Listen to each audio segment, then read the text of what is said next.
Сәлем достар, сіздерді менің каналымда көргеніме қуаныштымын. Мені қолдап, шабыт беріп жүрген тіркелушілеріме алғысым шексіз. Сіздер маған қолдау көрсеткен сайын, мен де сіздер үшін тырысып, әртүрлі мастер-класстарды ізденіп түсіріп жүрмін. Бүгін бізде мастер-класс мынадай әдемі пинетка пуанта болады. Бұл пуанта пинетканы біз қыздарға да, ұлдарға да тоқысақ болады. Яғни ұлдарға әрине басқа түстен тоқимыз. Мен бұл пинетканы 7 айлық қыз балаға тоқыдым. Сіздер әртүрлі размерде тоқысаңыздар болады. Бұл пинетканы размері менде 10-12 сантиметр болып шықты. Оның өзі 1 жасқа дейін жарай береді. Бұл пинетканы мен комплект ретінде тоқыдым. Осындай әдемі жилетка кардиганға. Өкінішке орай бұл жилетканың мастер-классын соткадан байқамай жүріп алдым. Алдағы уақытта басқа заказдар түскен кезде бұл жилеткаға да мастер-класс түсіруге тырысамын. Екеуі бірдей жіптен, бірдей түстен тоқылды. Өте әдемі шықты. Енді сіздермен бірге екінші аяғын тоқитын боламыз. Ендеше бастайық. Бұл пинетканы тоқу үшін бізге не қажет? Ең алдымен әрине жіп қажет. Менікі орташа қалыңдықта, яғни 100 грамда 100 метр. Бренд Alize. Точно атын есімде жоқ. Одан кейін 2 крючок қажет. Бірінші 4-5 мм және 3-5 мм. Яғни негізгі жұмыстағы крючоктан сәл кіші миллиметрде алсаңыздар болады. Одан кейін қайшы қажет.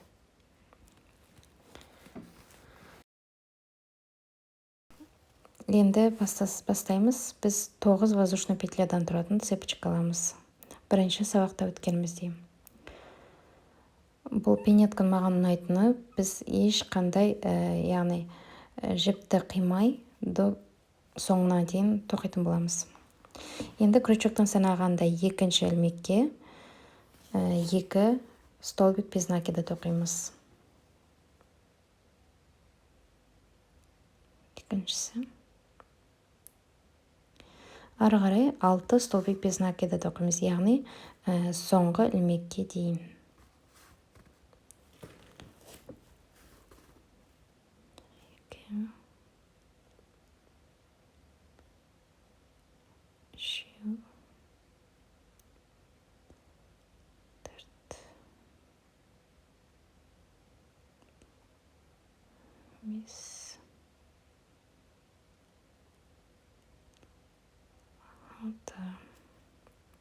Алты столбик без накида тоқыдық.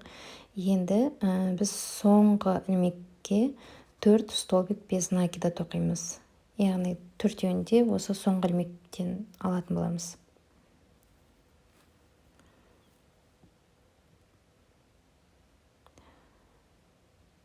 Хвостикті сәл тартамыз. Оны біз столбиктердің арасына тығып жіберетін боламыз. Енді қарама-қарсы жақта біз тура алдыңғыдай 6 столбик без накида тоқимыз.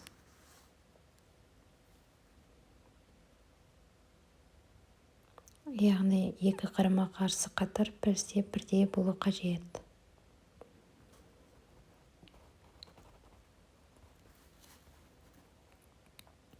Соңғы ілмекке біз тағы да 1 столбик без накида тоқимыз. Енді осы қатарда біз қатардың бірінші столбигін мен соединительный столбик құрап бітіретін боламыз. Яғни бірінші қатарды бітірдік, бізде 20 ілмек болу қажет. Енді екінші қатарда тоқимыз. Бір көтерме ілмек аламыз. Одан кейін тура осы жерге 2 полустолбик с накидом тоқимыз. Оны да мен алдында крючокпен тоқып үйренуге арналған сабақтарымда үйреткен болатынмын. Енді ары қарай бір-бірден полустолбик накидымды тоқимыз, яғни барлығы 8 полустолбик накидымды тоқимыз.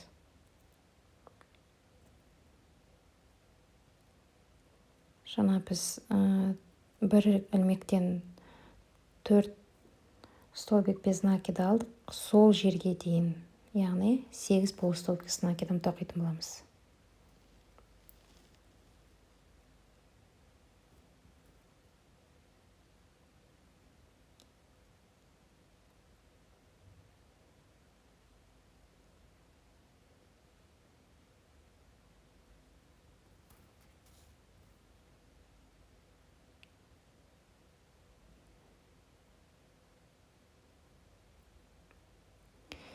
Жеттік, 8 полустолбик тоқыдық.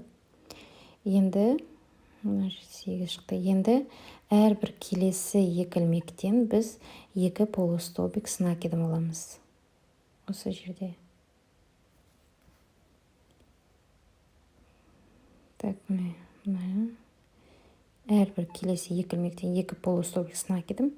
Яғни бір жерден 2 полустолбик накидым, келесі жерден тағы да 2 полустолбик накидым аламыз.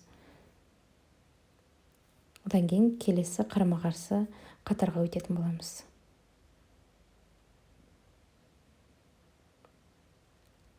Біріншісі,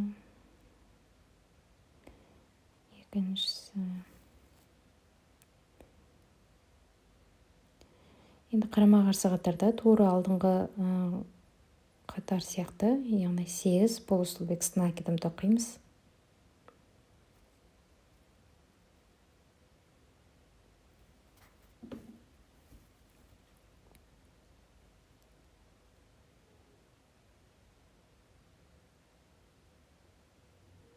Соңына жеттік. Көтерме ілмек алған жерден тура негізінен біз тағы да бір полустолбик накидым тоқимыз.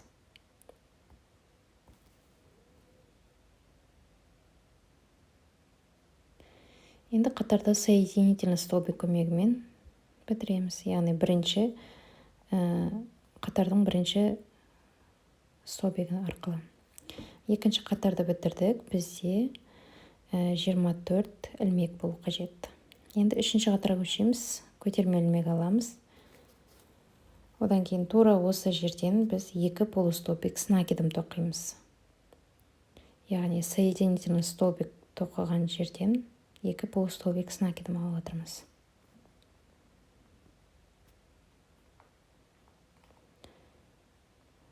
Енді келесі ілмектен тағы да 2 полустолбик накидым аламыз. Шатасып кетпеуге тырысыңыздар. Енді әрі қарай 10 полустолбик накидым тоқимыз.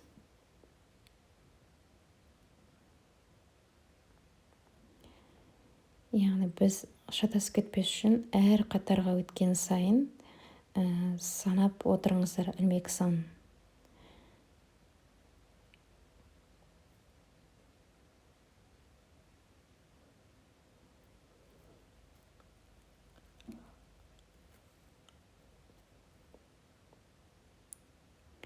Жеттік. Енді әр келесі екі ілмектен тура алдыңғы қатар сияқты 2 полустолбик накидым аламыз. Бізде 10 полустолбик накидым шықты. Енді ары қарай, яғни жаңағы айтқанымдай әр екі ілмектен келесі 2 полустолбик накидым аламыз. Яғни бір жерден 2 рет полустолбик накидым шығады. Яғни 2 рет істейміз.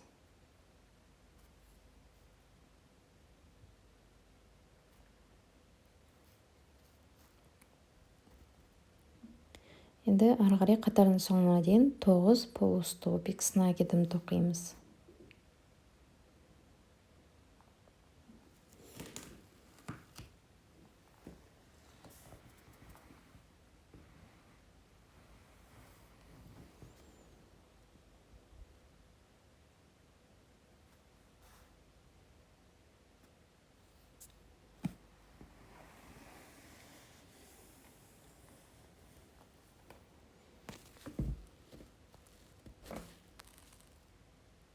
Енді қатардың бірінші столбик арқылы соединительный столбик көмегімен бітіреміз. Міне біз үшінші қатарды бітірдік. Бізде осы үшінші қатарда 28 ілмек болу қажет. Тағы да көтерме ілмек аламыз. Төртінші қатарға өтеміз. Енді бұл қатарда әр ілмектен бір полустолбик с накидом. Яғни бір-бірден тоқимыз. Яғни бұл қатарда да бізде 28 ілмек болып шығу керек.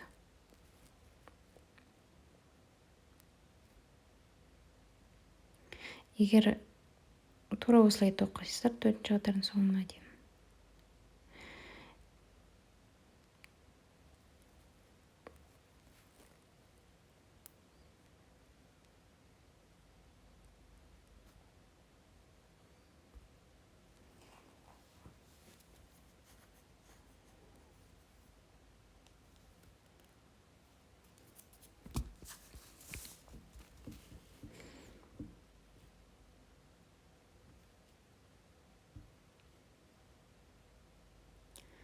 Бітірдік.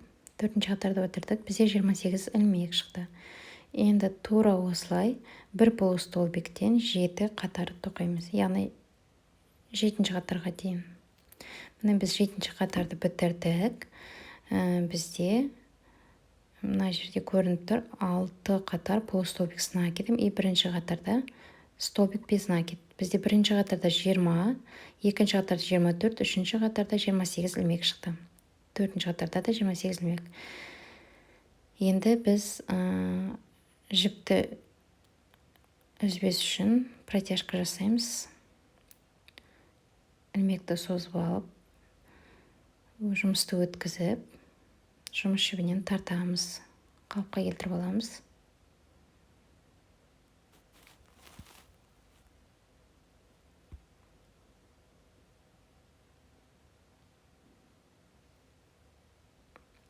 Міне бізде жаңағы тоқыған бастапқы қатар, оны біз астына жібереміз жұмыстың. Мынау так бізде жұмыстың алдыңғы қатарын тауып аламыз. Мынау бізде жұмыстың алдыңғы қатары болады. Яғни пинетканың алды болады. Енді осы пинетканың алдынан 9 ілмек бөліп аламыз. Яғни мұнда біз екі жаңағы маркердің арасында 9 ілмек. Енді жұмыстың артқы қатарына өтеміз. Крючокты енгізіп, жібін іліп аламыз. Протяжка бізде қатты тартпаймыз. Бұл қазір бізде осы протяжка столбиктердің арасына жасырынып кетеді. Көтерме ілмек алып аламыз. Тура осы жерден бір полустолбик с накидом тоқимыз.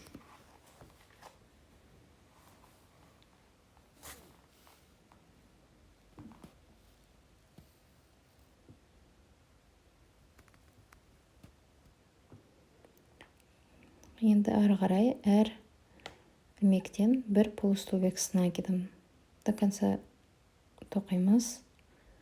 Яғни маркерге дейін, маркерді қоса.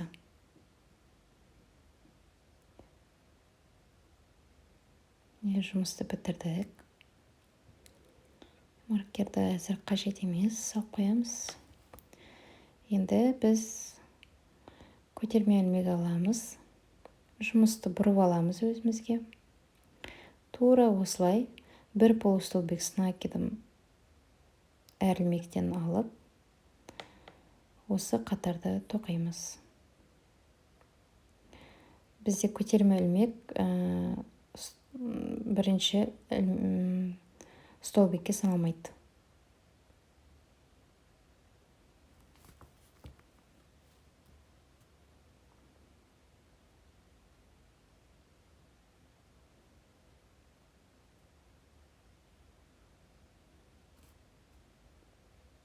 Соңына келдік. 18-ші, енді 19-ші, яғни бізде 19 полустолбик с накидом болу керек. соңғы 19-сын тоқимыз. Тоқып алдық. Қайтадан көтерме ілмек аламыз. Жұмысты бұрып аламыз. Тура сол жерден бір полустолбик с накидом аламыз. Біз тура осылай 5 қатар тоқимыз. Яғни бізде жұмыстың басынан санағанда 12 қатар болу керек. Қайттан көтерме ілмек аламыз. Енді жұмысты бұрып аламыз. Тура сол жерден бір полустолбик с накидом тоқимыз. Енді тура осылай, яғни 6 полустолбик с накидом тоқимыз. Общий 6 болу керек. Енді біз өкшесін шығару керек. Біз сол үшін 6 полустолбик с накидымнан бастаймыз.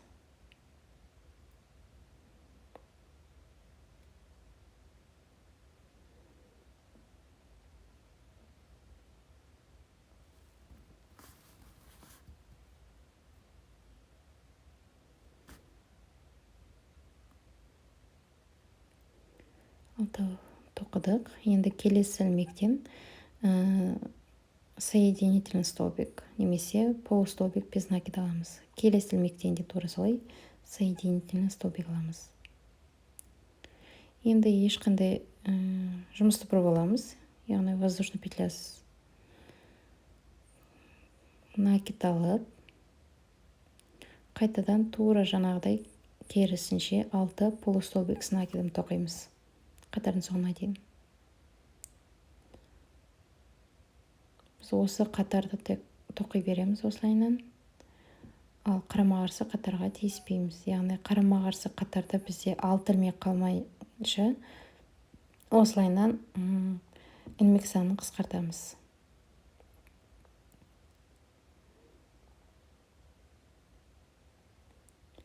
Алтыншысы.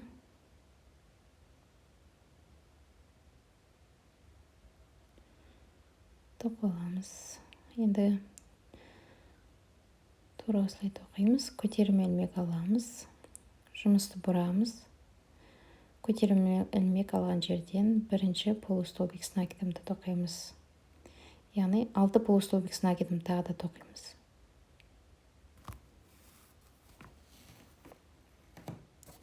Тура осылай біз әлі 7 қатар тоқитын боламыз. Яғни екі жақта да 6 ілмек қалғанша.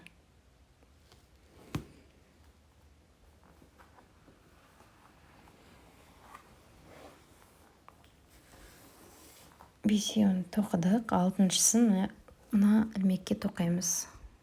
Жаңағы соединительный столбик алған жерден. Алтауын тоқып алдық. Енді келесі ілмектен тағы да соединительный столбик тоқимыз 2 рет. Біріншісі, келесі ілмектен тағы да соединительный столбик. Тоқыдық. Жұмысты бұрып аламыз бірден. Накид аламыз. Тағы да 6 столбик без накида тоқимыз.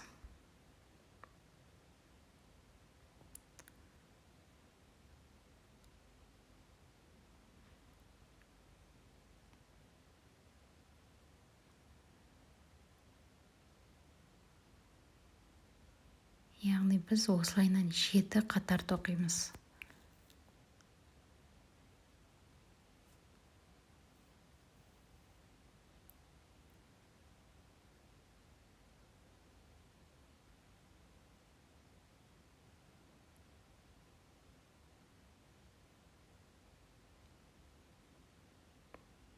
Яғни бітірдік. Яғни әр қатарға өткен сайын бір көтерме ілмек алып, жұмысты өзімізге бұрамыз.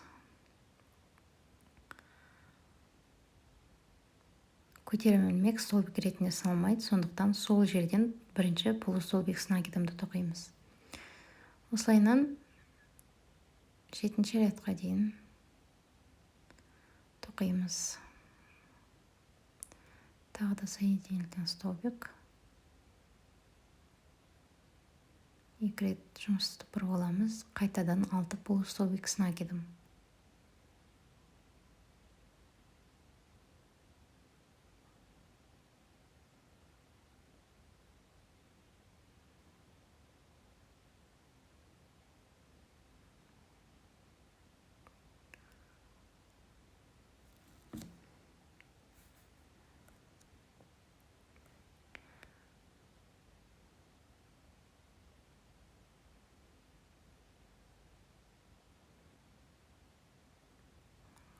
Қайтадан 6 полустолбик накидым тоқимыз.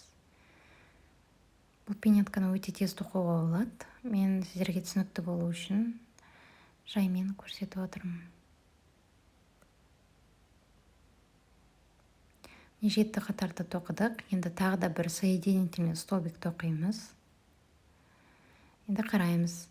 Міне бізде мына қатарда санасақ 6 ілмек. Қарама қарсы қатарда да тура солай 6 ілмек. Енді біз осыны екі жағын қосу керек. Біз ол үшін біз жұмысты керісінше жағына бұрып аламыз. Яғни қосқан жер тігін шов ішкі жағына қарап тұру үшін. Бұрып алып, екеуін осылайынан қосамыз екі жағын. Қосып алып, енді біріктіреміз. Яғни артқы алдыңғы қабырғаның, яғни артқы қабырғасынан, ал келесі ілмектің алдыңғы қабырғасынан крючокты өткізіп,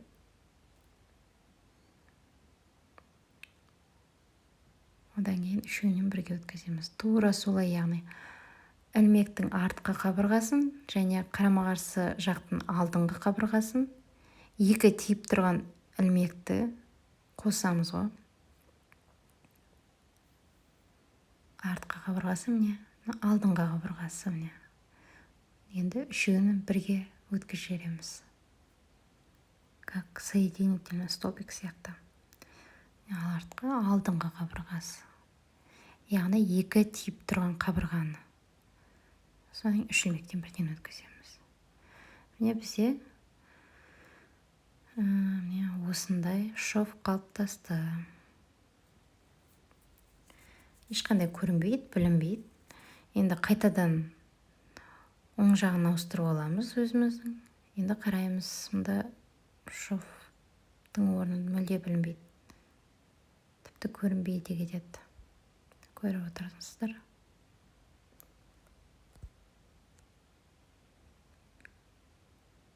Біріктіріп алдық ең бастысы.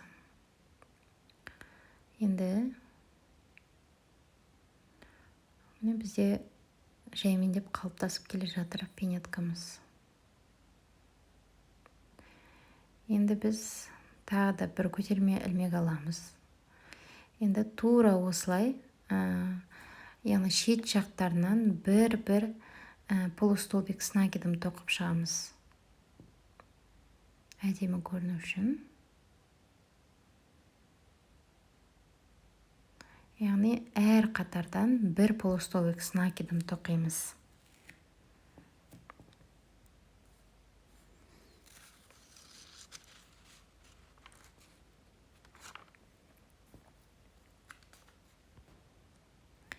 Бізде барлығы 29 ілмек қалыптасу керек. Яғни 28 полустолбик накидым и бір соединительный. Біз мына жерде бұрышқа келдік. Бұл бұрышты біз округлый дөңгелету үшін алдымен накид аламыз. Одан кейін соңғы қатардан ілмек алып аламыз. Одан кейін накид алмай, яғни без накид бірден мына жердегі ілмектен өткіземіз. Бұрыштағы ілмектен. Одан кейін аламыз да, бізде крючокта 4 ілмек, осыдан бірден жіпті өткізіп жібереміз. Одан кейін алдыңғы қатардан бір полустолбик накидым тоқып шығамыз.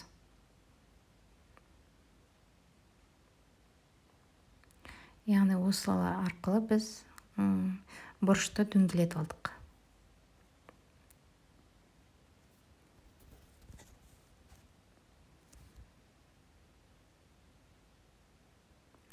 Қайтадан бұрышқа келдік. Бұл так, мына жерде біз бұрышқа емес, тағы да бір полустолбик с накидом тоқып аламыз мына жерде. Енді міне бұрышқа жеттік. Без накид аламыз. Мына бұрыштағы жаңа алдындағыдай істейміз. Накид аламыз. Енді 4 ілмектен бірден өткізіп жібереміз.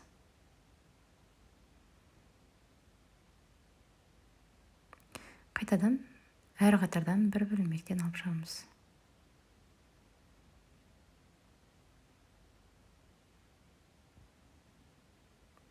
Әр қатардан біз жеттік. Соңында соединительный столбик көмегімен қосып алдық.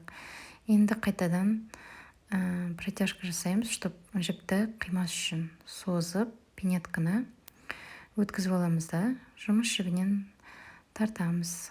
Бүлінбей кету керек. Сәл тартамыз, бекітіп аламыз.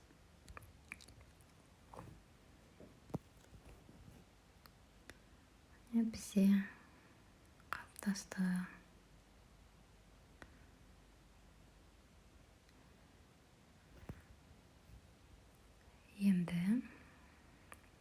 Енді біз жұмыстың, яғни артқы қабырғасын бекітіп алу керек. Қайтадан маркермен екі симметриялы түрде орналасқан екі артқы қабырғасының шеткі жағын белгілеп аламыз, шатасып кетпес үшін. Бізде ең басты мына жерде арасында қанша петля екені рөл ойнамайды. Ең бастысы екеуі симметриялы тұру керек. Екі маркер қарап аласыздар. Егер симметриялы болмаса, қайтадан дұрыстап. Мына жерде менде мына жағы симметриялы емес, бір ілмек кейін жіберейін. Вот міне. Нормально. Егер симметриялы болып көрінсе, ары қарай уже тоқып жалғастыра берсеңіздер болады. Енді артқы қабырғасын шығару керек бізге. Артқы қабырғасын шығарамыз. Маркерді аламыз. Тура сол жерге крючокты енгізіп, протяжканы аламыз. Жұмыс жібін іліп аламыз. Бізде мұнда протяжка, оны қатты тартпаймыз. Жұмыс жіптерінің арасында кетіп қалады. Қазір көтерме ілмек алып, тура сол жерге бір полустолбик с накидом тоқимыз.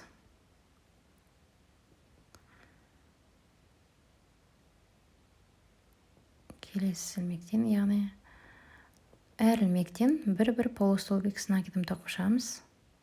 Протяжка бізге столбиктердің арасында көрінбей кетеді.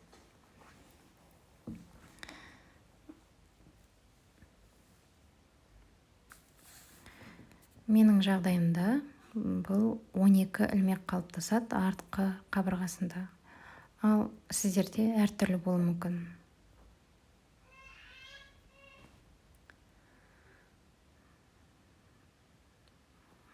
Осылай маркерге дейін тура осылай тоқып шығамыз. Яғни маркердегі ілмекті қоса алғанда. Міне біз тоқып бітірдік. Маркерді алдық. Енді тағы да бір тексеріп аламыз. Симметриялы тұр ма, жоқ па?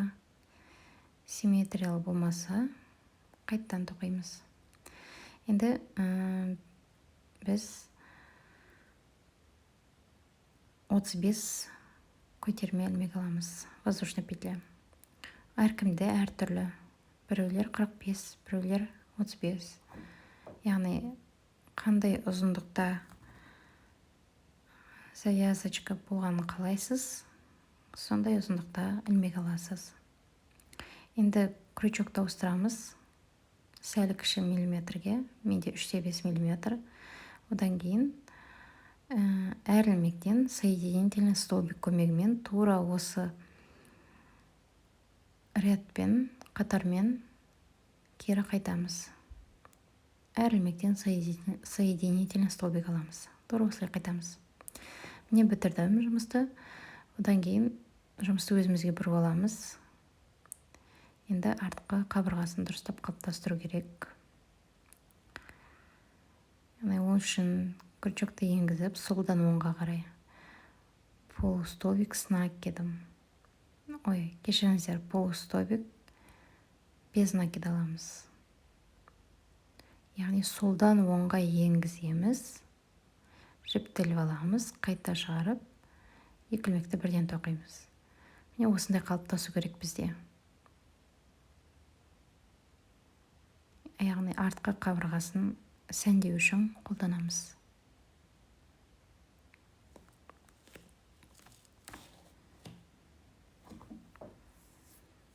Бұл бізде арачный шаг деп аталады. Шетін осылай арачный шагпен әрлеп шығамыз.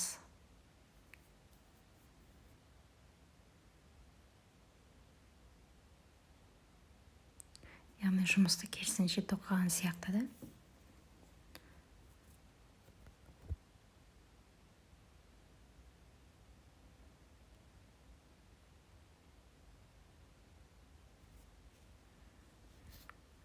Соңғы ілмекті ұмытпаймыз, тоқимыз оны да.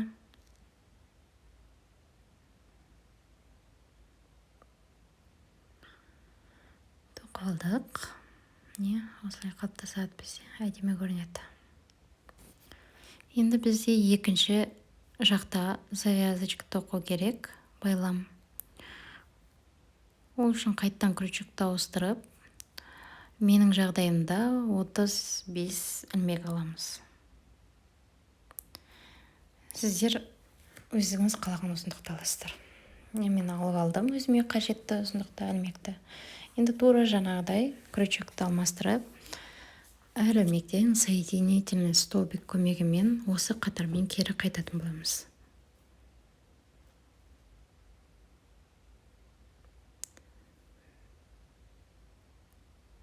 Бізде осындай бір шнурок қалыптасу керек сол кезде. Мынадай шнурок. Соңына дейін тоқимыз. Соңына дейін келдік біз жұмысты. Соңында бітірдік. Енді қиюға болады. Жұмыс жібін қиып алып. Енді крючокпен тартып аламыз. Енді осы жұмыс жібін пинетканың ішкі жағына жасыратын боламыз.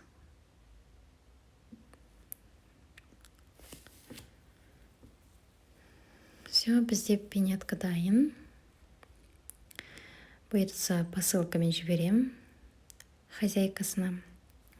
Өте әдемі шықты осындай. Видеоны соңына дейін көріп, менімен бірге осындай әдемі пинетка тоқығандарыңыз үшін рахмет.